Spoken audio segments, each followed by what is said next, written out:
Confined to a wheelchair, young Lily was oblivious to her father's existence, a truth she would only uncover at her mother's graveside. On Maple Street, Sunflower Home exuded a quiet charm, its faded yellow exterior appearing even more welcoming under the autumn sun. Inside, 9-year-old Lily Montgomery sat by the window. Her small fingers idly traced the paths of raindrops on the glass. Her wheelchair was always angled for a clear view of the children playing in the yard. "Lily, sweetheart, breakfast is ready," called Mrs. Harrison, the home's director. She was a woman in her 50s with a kind face, her smile lines chronicling years of nurturing children in need of love. Lily expertly spun her wheelchair around, her chestnut hair, styled in 2 slightly uneven braids she'd proudly done herself, bouncing with the movement. "Coming, Mrs. Harrison?" Her voice was clear and cheerful, a stark contrast to the sadness that sometimes shadowed her deep blue eyes. The dining hall hummed with the morning energy of 20 children, each carrying their own tale of loss or abandonment. Yet even among them, Lily was distinctive, not for her wheelchair, but for her persistent optimism. She greeted everyone with a smile, often assisting the younger ones with their breakfast, offering a napkin or a word of encouragement. "Today is a significant day," Mrs. Harrison announced, taking a seat beside Lily after the morning rush had subsided. "Do you remember why?" Lily nodded gravely. "It's my mother's anniversary." She didn't need to elaborate. Everyone at Sunflower Home knew Lily's mother had passed away giving birth to her. And as far as Lily was aware, there was no other family, only a faded photograph of a beautiful woman who shared Lily's deep blue eyes. "I thought we might visit her," Mrs. Harrison suggested gently. "Place some flowers on her grave. Would you like that?" Lily's eyes widened with a mixture of surprise and hope. In all her 9 years, she had never visited her mother's resting place. "Really? We can go." "Of course, I believe you're old enough now." Mrs. Harrison squeezed her hand. "We'll go this afternoon, just the 2 of us." As Lily returned to her room to prepare, her mind filled with a whirlwind of questions she'd never dared to voice. Who was her mother, truly? Why was there no family remaining? And the question that often haunted her in the quiet of the night, listening to the steady breathing of the other children. Why was she so alone in the world? She had no inkling that this particular gray Sunday afternoon would fundamentally alter everything she believed about herself, her past, and her future. Rain drummed softly against the car windows as Mrs. Harrison drove towards Oakland Cemetery. Lily sat quietly in the passenger seat, her small hands clutching a bouquet of daisies, her favorite flowers, though she wondered if they had been her mother's too. "What was she like?" Lily asked, breaking the comfortable silence that had settled between them. Mrs. Harrison smiled tenderly. "Your mother was kind and incredibly brave. I only met her once when she came to discuss arrangements, just in case." She paused, choosing her words with care. "Olivia knew her pregnancy was high risk, but she was absolutely determined to bring you into this world." Lily absorbed this information, adding another precious fragment to the limited collection of facts she had about her mother. "Do I look like her?" "Your eyes," Mrs. Harrison nodded. "Exactly the same, beautiful blue, like staring at the sky on a clear summer day." The cemetery came into view, its wrought iron gates standing somberly against the gray clouds. Mrs. Harrison parked as close as she could to ease the journey for Lily's wheelchair. "It's in the eastern section," she explained, carefully helping Lily into her chair. "Under the old oak tree." They proceeded along the stone path, Mrs. Harrison pushing Lily's wheelchair through occasional patches of wet leaves. The rain had diminished to a fine mist, hanging in the air like a delicate veil between worlds. As they rounded a corner towards a massive oak tree, Lily gasped softly. A tall man in a dark suit stood before a simple headstone, his shoulders slightly stooped as he placed a bouquet of pristine white lilies at its base. "Someone's there," Lily whispered. Mrs. Harrison slowed their approach, a flicker of uncertainty on her face. "Perhaps we should wait." But it was too late.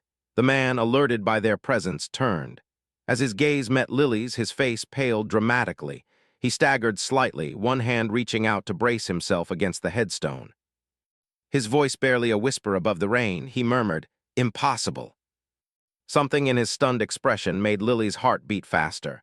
Mrs. Harrison moved protectively closer to Lily's chair. "Excuse us," she began. "We didn't mean to intrude." "Those eyes," the man interrupted, his gaze transfixed on Lily. "You have her eyes." "Who are you?" Mrs. Harrison asked, stepping defensively in front of Lily's wheelchair. The man straightened, a semblance of professional composure returning despite the shock still evident in his eyes. "I'm Dr. Jackson Bennett," he replied, his voice steadier now. I am Olivia's husband." A heavy silence descended, broken only by the soft patter of rain on fallen leaves. Lily's small fingers tightened around the daisies in her lap as she processed his words. "That's not possible," Mrs. Harrison finally stated. "Olivia's records indicated she was a widow." Jackson's expression darkened. "I assure you I am very much alive." He knelt slowly, bringing himself to Lily's eye level. "What's your name?" "Lily," she whispered. "Lily Montgomery." An emotion, recognition, pain, wonder flashed across his face. "Montgomery was Olivia's maiden name," he said quietly. "When were you born, Lily?" "October 15th, Mrs. Harrison answered for her. 9 years ago." Jackson closed his eyes briefly. When he opened them, they glistened with unshed tears. "The day Olivia died." Lily found her voice, small yet clear. "Are you saying you're my father?" Jackson nodded, a single tear finally escaping. "I was told you died with your mother. They said neither of you survived the complications." Mrs. Harrison looked stunned. "The hospital informed us Olivia had no living family, that her husband had perished months before in an accident." "Someone lied," Jackson stated, his voice hardening. "I've been placing flowers on my wife's grave for 9 years, believing my child was buried with her." A gust of wind sent a shower of raindrops from the branches above, but no one moved. In that moment, time seemed to halt as 3 lives intersected in a manner none of them could have foreseen. "Can I?" Jackson hesitated, then continued. "May I touch your hand, Lily?" Lily glanced up at Mrs. Harrison, who gave a small, almost imperceptible nod. Slowly, she extended her hand toward this stranger who might be her father. His larger hand enveloped hers gently, as if she were fragile. "You have her hands, too," he whispered, "small but strong." Then, as if a dam had burst, Jackson Bennett, renowned surgeon, composed professional, began to weep openly, still holding his daughter's hand. Lily, witnessing this man's raw grief, felt something stir within her, a sense of connection she'd never known. Without fully understanding why, she extended her other hand, still clutching the daisies, and offered them to him. "I brought these for her," she said, "but maybe we can share." The following day found Lily sitting nervously in Sunflower Home's small meeting room.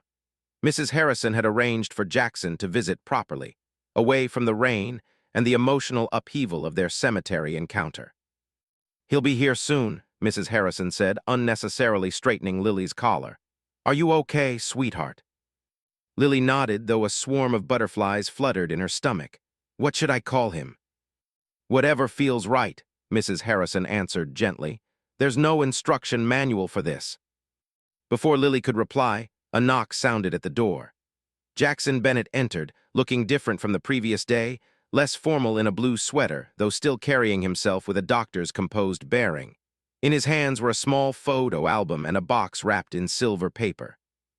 "Hello, Lily," he said, his voice warm yet tinged with uncertainty. "Thank you for agreeing to see me." Lily managed a shy smile. "Hello, Dr. Bennett." "Jackson, please," he corrected softly, taking the seat across from her. "Or whatever makes you comfortable." For a moment, silence filled the room as they studied each other. The father who never knew his child lived, and the daughter who never knew her father existed. "I brought something," Jackson said finally, sliding the photo album toward her. "Pictures of your mother. I thought you might like to see them." Lily's hands trembled slightly as she opened the album. The first photo showed a laughing woman with Lily's same deep blue eyes, standing on a beach, her chestnut hair blowing in the wind. "That was our honeymoon," Jackson explained. "Olivia loved the ocean." Each turned page unveiled more of the mother Lily had never known. Olivia in a hospital coat. She was a pediatrician. Olivia painting a nursery wall. She was so excited about you. Olivia and Jackson at a Christmas party, her hand resting protectively over a slightly rounded belly. "She was beautiful," Lily whispered. "Yes," Jackson agreed, his voice thick with emotion. "And she would have loved you so much." As Lily turned the last page, a question burned in her throat. "Why was there a lie about you being dead, and me too?" Jackson's expression darkened. "I don't know yet, but I promise you I am going to find out." He pushed the silver package toward her. This was hers. I've kept it all these years, thinking. He couldn't finish. Lily carefully unwrapped it, revealing a delicate music box with a silver ballet dancer on top. When she opened it, a gentle melody filled the room. Claire de Lune, her favorite, Jackson said softly. For the first time since meeting him, Lily felt something shift inside her, like a puzzle piece finally clicking into place. She looked up at this stranger who was her father and asked the question that mattered most. Are you going to stay? Over the next few weeks, Jackson became a regular presence at Sunflower Home. Today, he arrived with a small gift bag, finding Lily in the common room, finishing her math homework. Multiplication, he asked, pulling up a chair beside her wheelchair. Lily nodded. Times tables, I'm stuck on sevens. I have a trick for that, Jackson offered, showing her a finger-counting method that made her giggle. The sound of her laughter still surprised him, how familiar it seemed, how much it echoed Olivia's. Mrs. Harrison observed them from the doorway, her expression a mixture of happiness and apprehension. She had witnessed too many children endure false hopes to be entirely at ease, but she couldn't deny the genuine connection blossoming between father and daughter. I brought something for you, Jackson said when they finished the math problems. He handed Lily the gift bag. Inside was a framed photograph of Olivia, one not in the album, showing her in a hospital coat, kneeling beside a child in a wheelchair. Your mother specialized in working with children with physical disabilities, Jackson explained softly. She believed everyone deserved the same opportunities, regardless of physical limitations. Lily traced her mother's face in the photograph. Is that why you became a doctor, too? Actually, she became a doctor because of me, Jackson smiled. We met in medical school, but yes, her passion influenced me greatly. A comfortable silence settled between them until Lily asked the question that had been on her mind for days.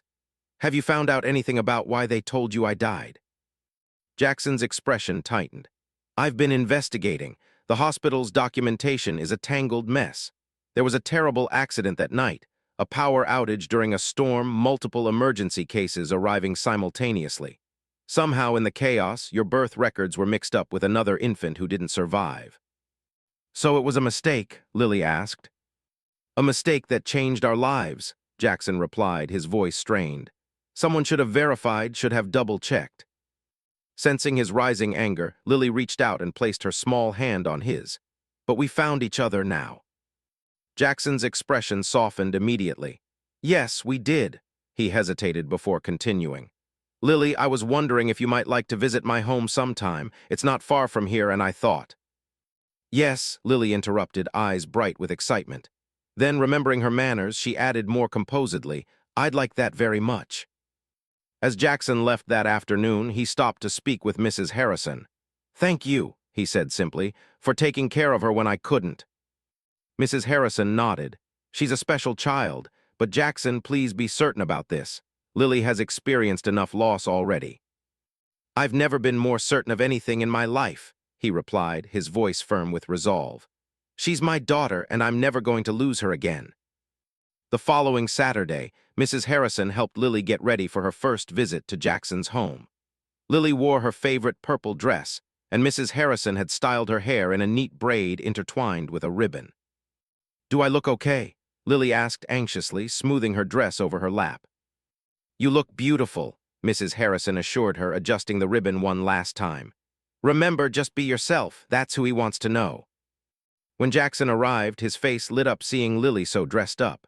You look wonderful, he said, presenting her with a small corsage of violets. These reminded me of your dress from last week. The drive to Jackson's home was filled with Lily's excited questions about the neighborhood, the house, and whether there were other children nearby. Jackson answered patiently, occasionally glancing in the rearview mirror to catch her expressions of wonder as they entered a neighborhood of large, stately homes. This is where you live? Lily asked as they pulled into a circular driveway before an imposing two-story brick house with perfectly manicured gardens. It's just a house, Jackson said, suddenly self-conscious about its grandeur. Not really a home until now. Inside, the house was immaculate. Hardwood floors gleamed. Artwork hung perfectly positioned on walls. Furniture looked barely used. It was beautiful but felt more like a museum than a place where someone lived. I had some modifications made, Jackson explained, showing her a newly installed ramp at the back entrance and widened doorways. The contractor is coming next week to lower some of the countertops and install grab bars in the bathroom.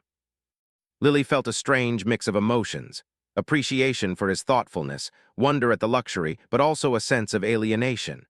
This pristine place was nothing like the warm, chaotic Sunflower home. "Would you like to see your room?" Jackson asked tentatively. "My room? Well, it would be yours when you visit," he clarified quickly. "Or if sometime you wanted to stay longer." He led her to a bedroom that had clearly been hastily converted from an office.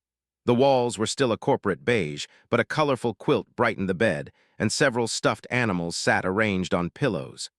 "I wasn't sure what you'd like," Jackson admitted. "The salesperson recommended these for a 9-year-old girl." Lily wheeled herself around the room, taking it all in. Everything was new, tags still on the stuffed animals, price stickers barely hidden on the lamp base. "It's very nice," she said politely. Lunch was served in a formal dining room by a housekeeper Lily hadn't known existed until that moment. Jackson, noticing her discomfort with the formal setting, suggested they eat in the kitchen instead, where the atmosphere felt slightly more relaxed. "Lily," he said carefully as they finished dessert, "I've been researching some new treatments for spinal injuries. There are specialists in Switzerland doing remarkable work with children your age." Lily's spoon froze halfway to her mouth. "Treatments, you mean to fix me?" "To help you," Jackson corrected quickly. "To possibly improve your mobility." "You want to change me," Lily said quietly, placing her spoon down. "No, I just want to give you every opportunity. Mrs. Harrison says I'm perfect just as I am." Jackson's face fell. "Of course you are. I didn't mean to suggest otherwise." But something had shifted, a small crack appearing in their newly forming bond. The drive back to Sunflower home was quieter than the journey out. Lily gazed out the window, her earlier excitement dampened. Jackson gripped the steering wheel tightly, mentally replaying his misstep. "Lily," he finally said, "I'm sorry, I didn't mean to upset you." She turned to him, her blue eyes serious. "My legs don't work right, but that doesn't mean I need fixing." "You're absolutely right," Jackson acknowledged. "Your mother would have said the same thing." This caught Lily's attention. She would.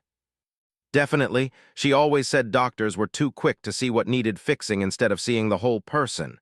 He smiled sadly. "She'd be disappointed in me right now." Lily considered this. "It's okay to make mistakes. Mrs. Harrison says that's how we learn."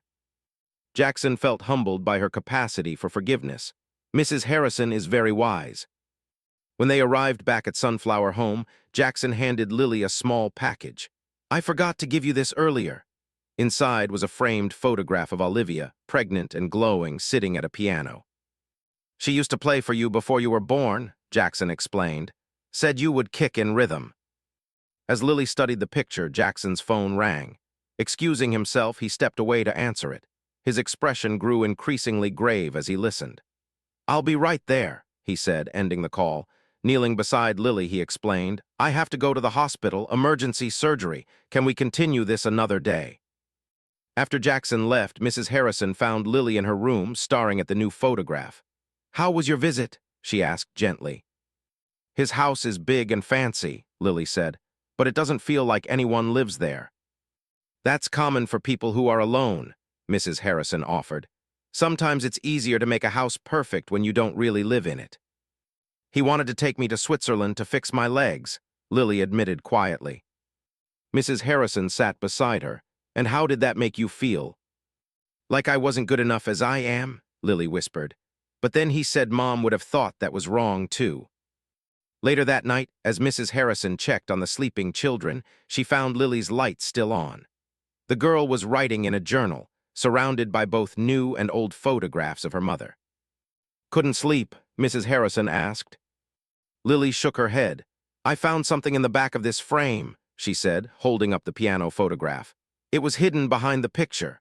She handed Mrs. Harrison a folded note in elegant handwriting. "To my darling child, may you always hear the music in life, even when others only hear noise. All my love, Mom." As Mrs. Harrison read the words aloud, tears filled her eyes. "Your mother knew exactly who you would become, Lily, and she loved you for it exactly as you are." That night, Lily fell asleep holding both the photograph and the note, feeling closer to her mother than ever before, and understanding her father a little better, too. 2 weeks later, Lily noticed a change in Jackson. His visits were more frequent, and he seemed more relaxed, less like the formal doctor and more like a regular dad. Today, he arrived carrying a rolled-up blueprint. "What's that?" Lily asked as he spread it across the common room table.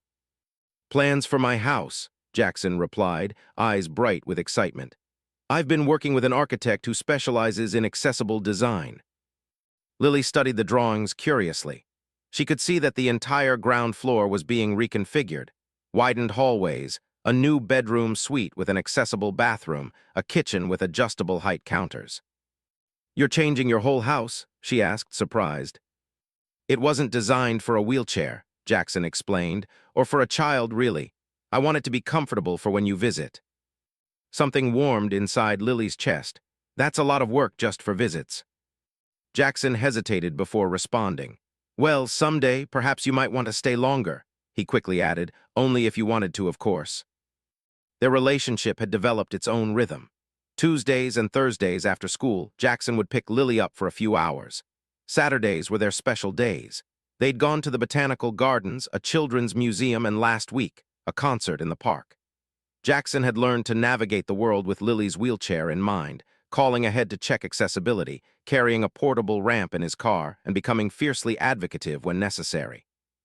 More importantly, he'd learned about Lily herself, her love of drawing, her talent for math, her secret dream of becoming a composer, just as her mother had encouraged in the note.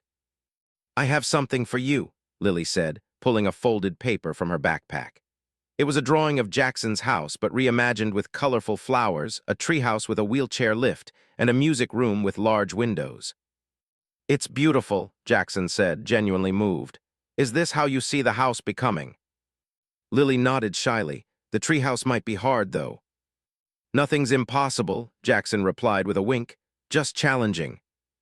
Later, as they shared ice cream in the courtyard, Lily asked the question that had been growing in her mind.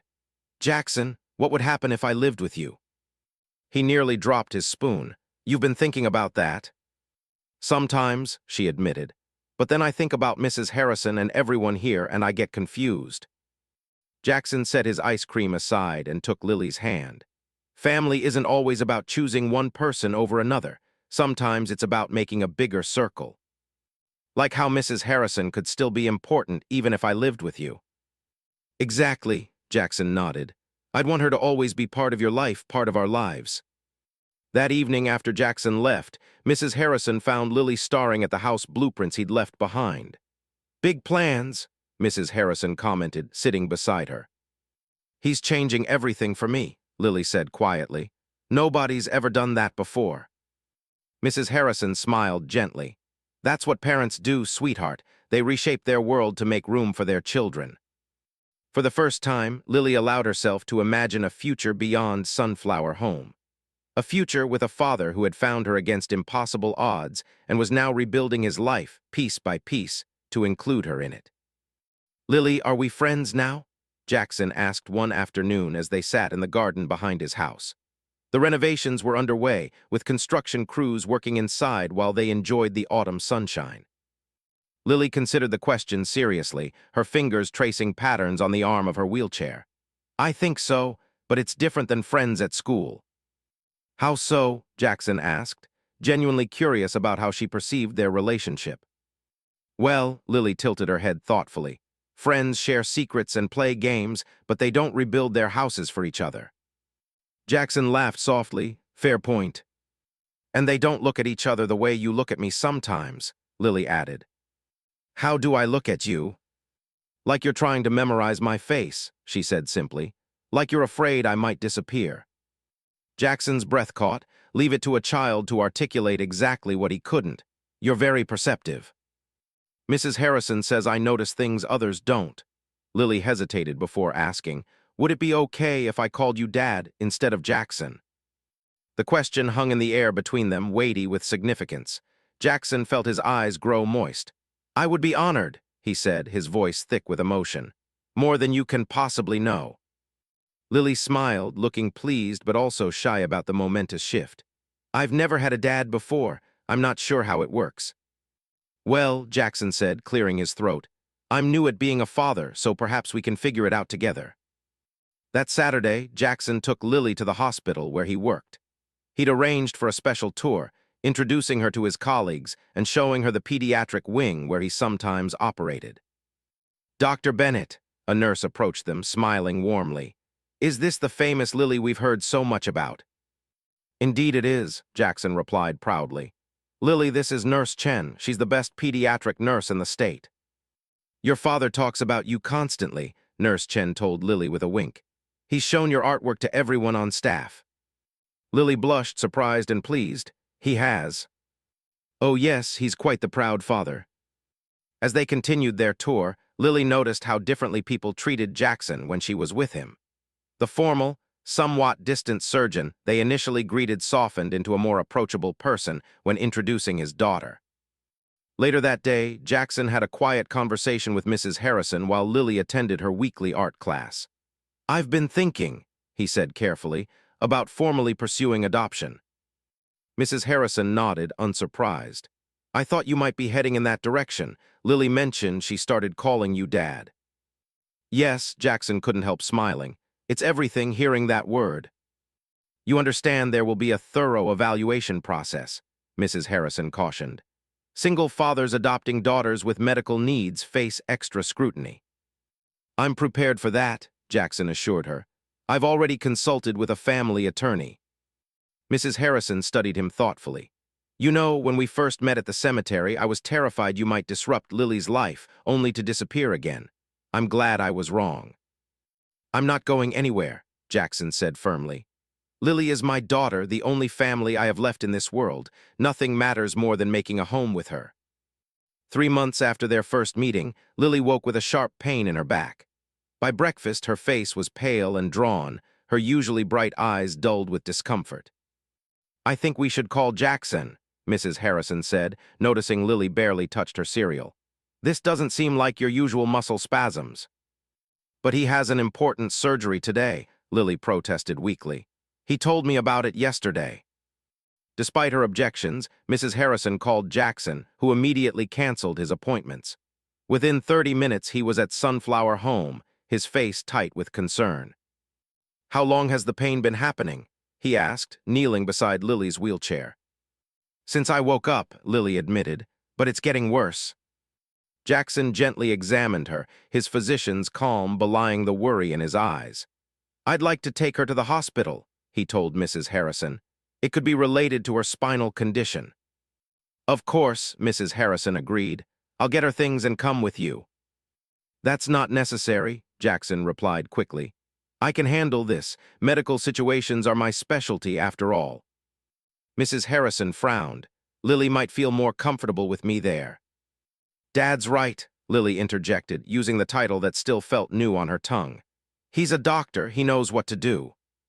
The hurt that flashed across Mrs. Harrison's face was brief but unmistakable. Of course, sweetheart, I'll be here when you get back. At the hospital, everything moved with dizzying speed. Jackson's status as chief surgeon opened doors immediately. Lily was whisked through triage, examined by specialists, and scheduled for an MRI within the hour. When the radiologist mentioned a possible complication with Lily's spinal shunt, Jackson's professional demeanor cracked slightly. Why wasn't this monitored more closely? He demanded, reviewing her charts. These symptoms don't develop overnight. Dr. Bennett, the neurologist said calmly, child shunts often require adjustments as patients grow. The orphanage has been diligent with her regular checkups. Lily, lying on the examination table, felt tears welling. Is Mrs. Harrison in trouble? She asked in a small voice. The doctors exchanged glances, suddenly remembering the child at the center of their medical discussion. No, sweetheart, the neurologist assured her. No one's in trouble. This is just something we need to fix. Hours later, Lily underwent a minor procedure to adjust her shunt. Jackson never left her side, holding her hand until the anesthesia took effect and being the first face she saw upon waking. Everything went perfectly, he told her. You were so brave.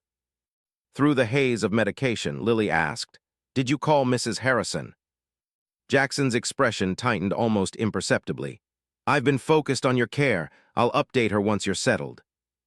That evening, as Lily drifted in and out of sleep in her private hospital room, she overheard raised voices in the hallway. I understand you're her father, Mrs. Harrison was saying, her normally gentle voice strained. But I've cared for Lily for 9 years. Being excluded from decisions about her health is unacceptable. I made medically sound decisions in an emergency, Jackson responded defensively, as her father and a physician. As her father, yes, but being a doctor made you overconfident. Did you even consider how frightened she must have been, surrounded by strangers with medical equipment? Later, through half-closed eyes, Lily watched Mrs. Harrison and Jackson sitting silently on opposite sides of her bed, the tension between them palpable. For the first time since finding her father, Lily felt truly afraid, not of her medical condition, but of being torn between the two people she loved most. The morning sunlight filtered through the hospital blinds, casting soft stripes across Lily's bed.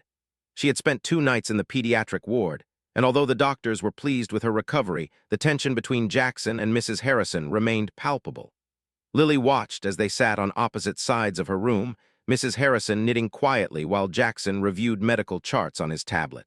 They had barely spoken directly to each other since their argument. "Am I going back to Sunflower Home today?" Lily asked, breaking the uncomfortable silence. Both adults looked up simultaneously. "The doctors want to monitor you for 1 more day," Jackson said. "But you'll be home soon, sweetheart," Mrs. Harrison added, emphasizing the word home in a way that didn't escape Jackson's notice. Lily fidgeted with her blanket. "Could you both stop being mad at each other, please?" The directness of her question caught them off guard. Mrs. Harrison set her knitting down and Jackson put his tablet aside. "We're not mad, Lily," Mrs. Harrison began. "Yes, you are," Lily interrupted with the brutal honesty only children possess. "You're both angry and not talking, and it's worse than when my back hurt." Jackson and Mrs. Harrison exchanged glances, a wordless acknowledgement passing between them. "You're right," Jackson admitted, running a hand through his hair. "And I owe Mrs. Harrison an apology." He turned to the woman who had raised his daughter. "I was arrogant and exclusionary. In my rush to help Lily medically, I forgot that there's more to caring for a child than making clinical decisions. You've been her constant support for 9 years, and I should have respected that." Mrs. Harrison's expression softened. "And I should have recognized that your medical expertise was exactly what Lily needed in that moment. I let my fear and hurt feelings overtake my judgment." "The truth is," Jackson continued, moving to sit beside Lily's bed, "I was terrified when I heard she was in pain. It felt like I might lose her all over again before I'd really even had a chance to be her father." "I understand that fear," Mrs. Harrison nodded. "I've felt it many times over the years when she's gotten sick or had complications." Lily looked between them. "So you're not fighting about who gets to take care of me?" "No, sweetheart," Mrs. Harrison assured her. "We both want what's best for you." "What we need," Jackson suggested, "is to work together instead of seeing this as a competition." The pediatric neurologist, Dr. Patel, chose that moment to enter, carrying Lily's updated chart. She had been overseeing Lily's case and had witnessed the tension. "Good morning, everyone. I have good news. The shunt adjustment is working perfectly, and Lily's spinal fluid pressure has stabilized. She can be discharged tomorrow morning." "That's wonderful," Mrs. Harrison said, squeezing Lily's hand. "However," Dr. Patel continued, looking specifically at Jackson, "I do have some concerns about her long-term care plan. Her condition requires consistent monitoring and a stable environment. The back and forth between 2 residences might not be ideal during her recovery period." An uncomfortable silence fell. Jackson stared at the floor, his expression unreadable. "What would you recommend, doctor?" he finally asked, his voice quieter than usual. "A single primary residence for at least the next few weeks with a consistent care routine," Dr. Patel replied. "Lily needs stability right now." After the doctor left, the implications of her words hung heavily. Lily looked worriedly between the 2 adults. "Does that mean I can't see one of you?" she asked, her voice small. Jackson moved to sit on the edge of her bed. "No, Lily, it just means we need to be smarter about how we handle things." He turned to Mrs. Harrison. "I've been so focused on building a relationship with Lily and making plans for our future that I've overlooked the importance of transition and stability." Mrs. Harrison nodded thoughtfully. And I think I've been unconsciously afraid of losing her, which made me more defensive than I should have been. Jackson took a deep breath. My house renovations won't be completed for another month. What if Lily remains at Sunflower Home during her recovery and I visit daily? I could even take a leave of absence from the hospital to be more available. You do that? Lily asked, surprised. But you love being a doctor. I love being your father more, Jackson replied simply. Mrs. Harrison smiled, the first genuine smile she'd offered Jackson in days. And I could help you learn more about Lily's daily care routine. There are little things I've learned over the years, how she sleeps better with a specific pillow arrangement, how certain foods trigger her muscle spasms. I'd appreciate that, Jackson said sincerely. I have medical knowledge, but you have Lily knowledge. They're both essential. Lily watched this exchange with growing relief, the knot of anxiety in her stomach finally beginning to unravel.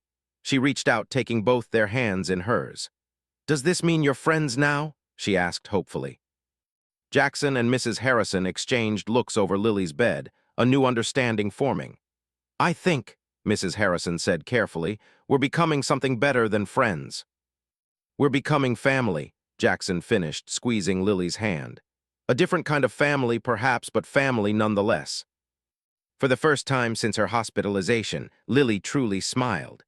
The two people she loved most were no longer on opposite sides of her room or her life. The next 3 weeks brought a new rhythm. Jackson visited Sunflower Home daily, sometimes arriving for breakfast and staying until bedtime. He rearranged his schedule, taking a temporary leave from the hospital to focus solely on Lily's recovery. Today, they sat in the garden as autumn leaves drifted around them. Jackson helped Lily with her physical therapy, carefully guiding her legs through prescribed stretches. You're getting stronger, he observed, nodding her improved endurance. Dr. Patel says I might be able to use the parallel bars soon, Lily replied, flushed with effort but determined. Jackson nodded encouragingly. One day at a time, no rushing. His approach had shifted dramatically. Where once he might have pushed for aggressive treatments, now he followed Lily's lead, celebrating small victories. I have some news, he said as they finished. The house renovations will be completed next week. Everything's ready, your bedroom, bathroom, the kitchen adaptations, even a ramp to the backyard. Lily brightened. Can we visit and see it? Actually, Jackson hesitated, I was hoping we could talk about something more permanent. He pulled a folder from his bag, revealing official-looking documents. These are adoption papers. I've been working with a lawyer to make you legally my daughter, not just biologically. Lily stared at the papers, her expression a mixture of wonder and uncertainty. What would change if you adopted me? Legally, everything. You'd have my last name if you wanted it. You'd live with me permanently. I'd be responsible for all your decisions until you're an adult. What about Mrs. Harrison and Sunflower Home? Lily asked, her voice small. They'd always be part of our lives, Jackson assured her. Mrs. Harrison has agreed to help us transition, and she'd visit often. You could still see your friends here anytime. Lily traced the edges of the papers. Would I have to decide right now? Absolutely not, Jackson replied gently. This is a big decision. Take all the time you need. That evening, Mrs. Harrison found Lily in her room, surrounded by photographs of her mother, of Jackson, and several from Sunflower Home. Sorting memories? Mrs. Harrison asked. Dad showed me the adoption papers today, Lily said, still new to calling Jackson Dad. I'd have to leave here. Mrs. Harrison nodded, her eyes soft. Changes, even good ones, can be scary. What if I make the wrong choice? Lily whispered. What if I move in with him and he realizes how hard it is taking care of me all the time? Oh, sweetheart, Mrs. Harrison pulled her into a gentle hug. Your father knows exactly what he's committing to. He spent these weeks learning every detail of your care. But what if it's wonderful? Mrs. Harrison interrupted gently. What if this is the beginning of the life you were always meant to have? Later, as Jackson was saying good night, Lily gripped his hand tightly.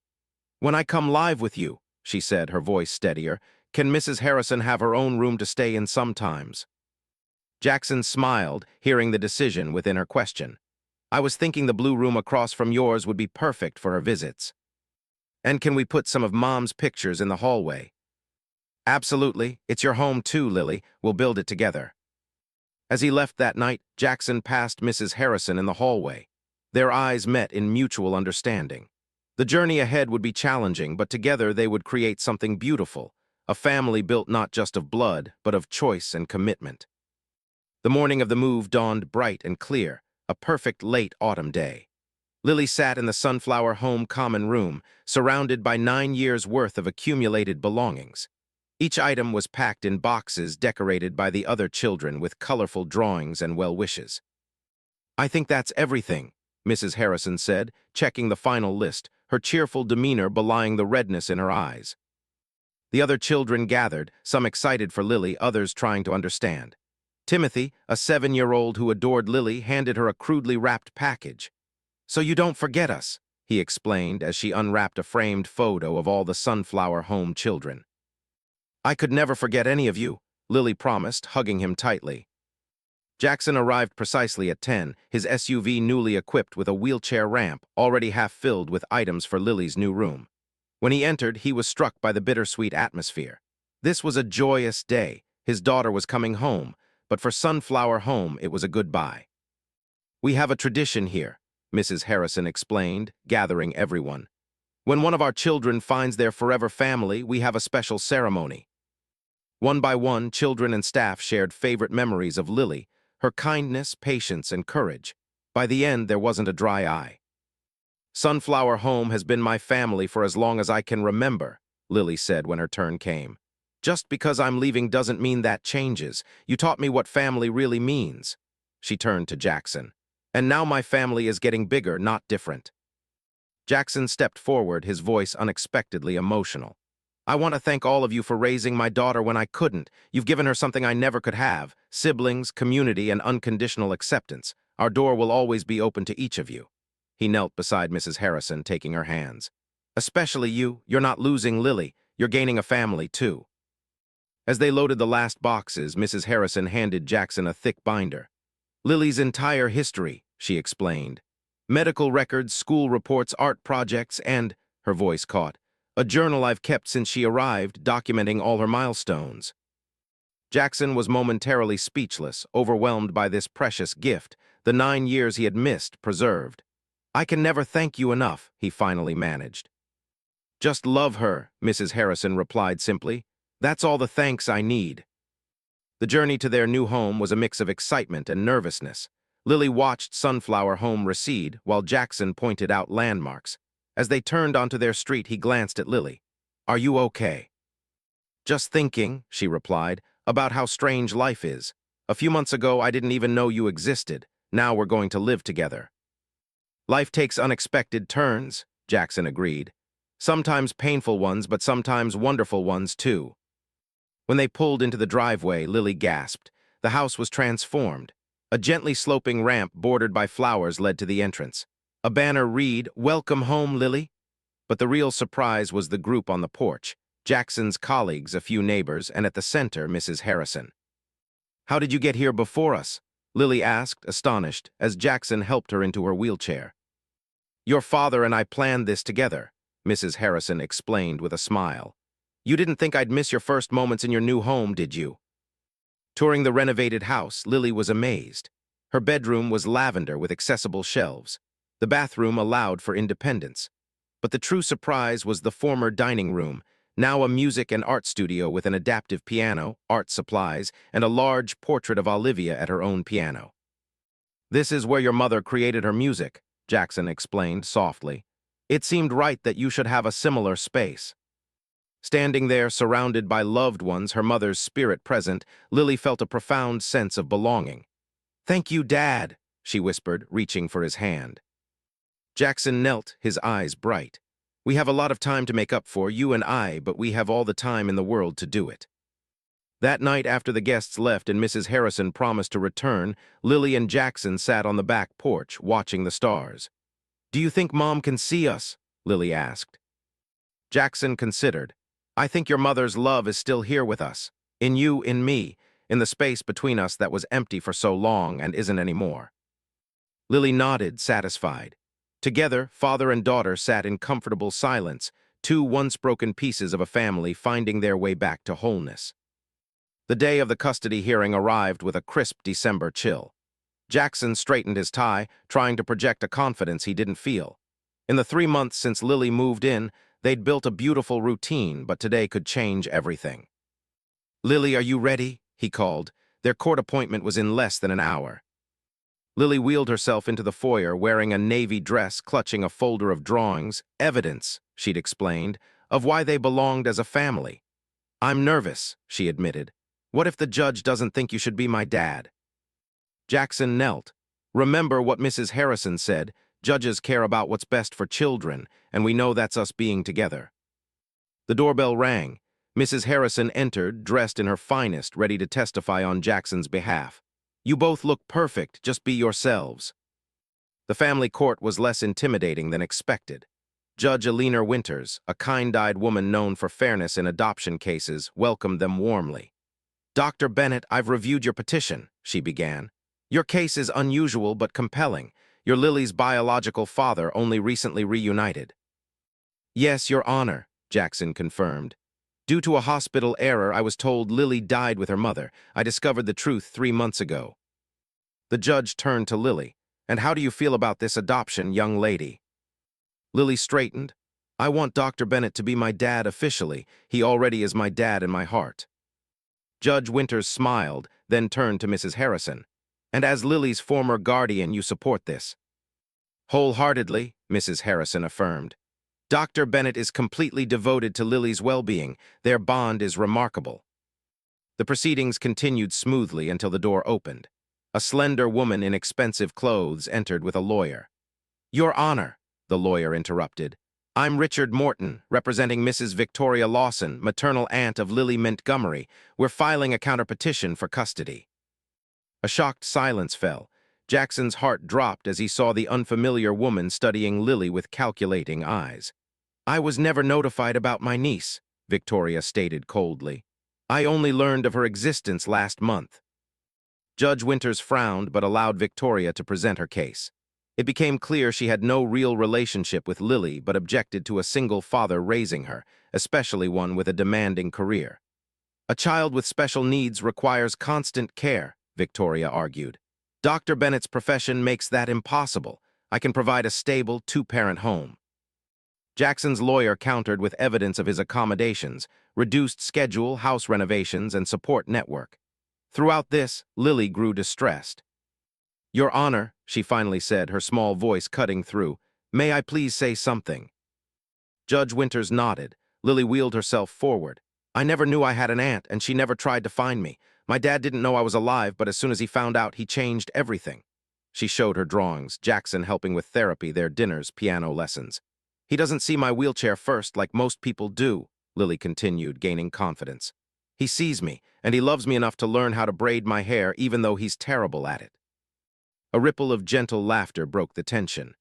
"Mrs. Lawson might have a bigger house or more money, but Dad and I are already a family. Please don't take that away from us." The simplicity of her plea left the room silent. Victoria Lawson shifted uncomfortably. After a brief recess, Judge Winters returned. "In matters of adoption, the child's welfare is paramount. Mrs. Lawson, while I appreciate your concern, your petition appears motivated more by obligation than genuine connection. Family is more than blood, it's presence, commitment, and love." She turned to Jackson. "Dr. Bennett, you have demonstrated extraordinary dedication. The adjustments you've made speak volumes." With a warm smile, she concluded, "It is this court's decision to approve Dr. Jackson Bennett's petition to adopt Lily Montgomery. Congratulations." The courtroom formality dissolved as Lily launched herself from her wheelchair into Jackson's arms, an unprecedented feat. Jackson caught her, tears streaming as he held his daughter, legally, completely, forever his. Mrs. Harrison embraced them both. As they left, a light snow began to fall. "It's just like in my drawing," Lily whispered. "The one where we're all together under the snow. I made it before I even met you." Jackson held her tighter, marveling at how his child had somehow known they would find their way home to each other. 1 year later, snow fell gently outside the Bennett home. Inside, warmth and laughter filled every room as Lily and Jackson prepared to celebrate their first Christmas anniversary since the adoption. The house had truly become a home, Lily's artwork adorning walls alongside photos of their journey. The piano showed regular use. "Dad, have you seen my red sweater?" Lily called. "Mrs. Harrison will be here soon." Jackson emerged from the kitchen, flour dusting his sweater. "Try the laundry room." Their comfortable routine still amazed him. Watching Lily grow confident, excel in school, her laughter echoing, these small miracles sustained him. Lily's therapy continued with small progress. She could stand with support. Jackson celebrated each milestone without pressure. "Found it," Lily announced, then noticed the flour. "Are you actually baking?" "Attempting to," he admitted sheepishly. "Christmas cookies, it's not going well." Lily laughed. "Let me help. Mom's recipe book said the secret is cold butter." Together, they finished the dough, working side by side. The doorbell announced Mrs. Harrison, who visited weekly, maintaining her role in Lily's life and a warm friendship with Jackson. "Something smells wonderful," she commented. "Dad's attempting Mom's Christmas cookies," Lily explained. As they moved to the living room, Mrs. Harrison handed them each a gift. Lily's was a scrapbook of her sunflower home years. Jackson received a photo he'd never seen, Olivia, pregnant and radiant, in the nursery. "I found it among old records," Mrs. Harrison explained. "From Olivia's last visit when she made arrangements just in case." Jackson stared at the image. "Thank you," he whispered. "Our turn," Lily announced, producing a folder. Jackson had established a foundation in Olivia's name to support children with physical disabilities, with Mrs. Harrison as co-director. "You've devoted your life to children who need extra support," Jackson explained. "We thought you might want to expand that mission." Mrs. Harrison's eyes filled. "This is extraordinary." "That's not all," Lily added. Jackson produced plans for an expanded, accessible wing at Sunflower Home, the Olivia Bennett Wing. Construction begins in spring. As they celebrated, a courier delivered a legal envelope for Jackson. He opened it, his expression shifting to shock. "It's from Victoria Lawson, your aunt," he explained. "She's relinquishing all future claims to guardianship, and she's established a college trust fund for you."